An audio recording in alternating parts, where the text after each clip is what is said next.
What's the meaning of anaphor?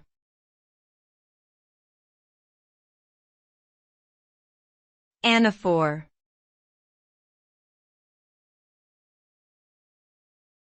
Anaphor.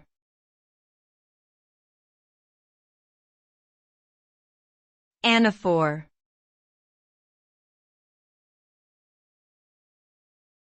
Anaphor.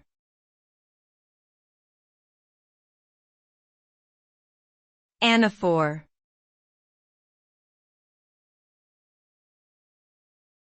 An anaphor is a literary device that refers back to an earlier word or phrase.